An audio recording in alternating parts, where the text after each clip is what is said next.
The views and opinions expressed on any program are those of the producers and/or the persons appearing on the program and do not necessarily reflect the views and opinions of FRC Media, Bristol Community College, or the City of Fall River.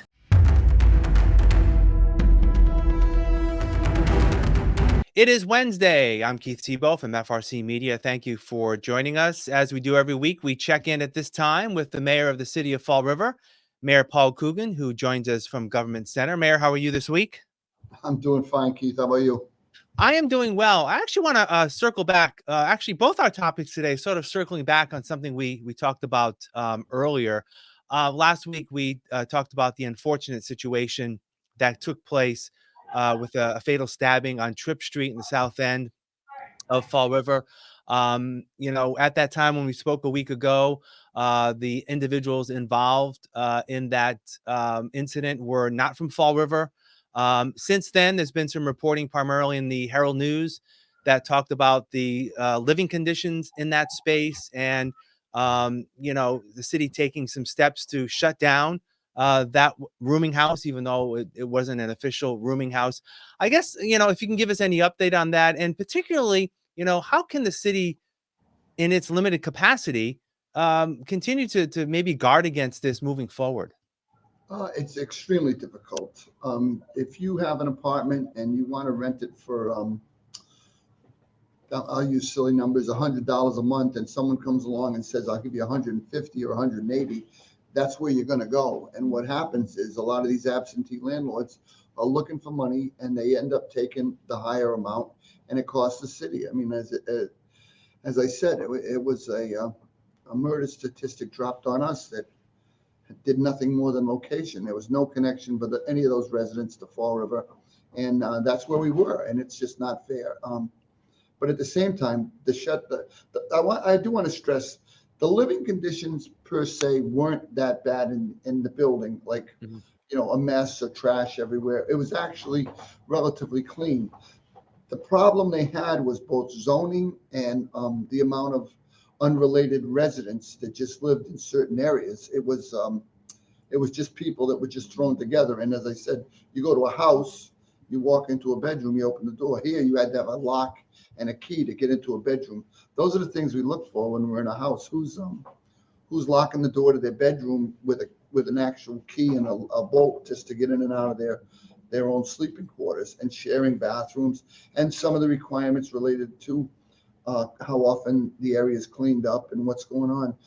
I have had a number of conversations with the director of St. Francis House since then. There are a few other residences in Fall River that we're already looking at. We're going to be going into them shortly. We'll probably have a member of the FAST team and maybe someone from the building department go in to make sure we're not facing the same kind of thing. But she was very forthcoming on her addresses, and hopefully we can. One of them had one person. How I would ever police that, I don't know. But there are a couple that have 3 and 4. So nothing like Tripp Street where we had 7 or 8 living in one location. It's not that bad. Yeah. So, just for people understanding, St. Francis, this is the organization in Boston that was charged with the care of these individuals and found them housing in Fall River. Just so people understand, right? That's the organization in Boston, St. Francis. Right. And that's where we had the disagreement. There were no, as they call them, wraparound services. No one was coming down to make sure they were getting what they need to feed themselves. How were they getting any counseling? Were they getting any treatment? Were they involved in any meetings? Did they have any kind of anchor support here? And it didn't seem like they did. There was also some mental health questions that needed addressing. So it was not a good situation, and it ended in the most horrible of situations. But going forward, I'm hoping we can get a little better handle on that. And I do ask the residents if they see a steady stream of people coming and going out of a property in a neighborhood that's that doesn't have that kind of a flow, let us know and we'll check it out. We want to make sure we know who's in our city, and and they're bringing a contribution to the community. They're not in here to end up getting high all day or fist fighting or God forbid ending up in a murder situation. So we want your help. If you see that, let us know. Yeah, that was going to be my question. The best part of dealing this moving forward is just people, being aware of their surroundings, and that would, take into part city residents. And you just mentioned that getting them involved to Absolutely. be more aware, right? Yeah. All right. Absolutely. Yeah. Moving forward, yesterday, again, another topic we talked about a couple of weeks ago. The city has been in receipt of a $1.6 million allocation from the federal government to help with the revitalization of Pleasant Street. And yesterday, Congressman Auchincloss was here to talk about his contributions to that. And we talked about this before. This is going to go a long way to, helping the economic development options in that neighborhood.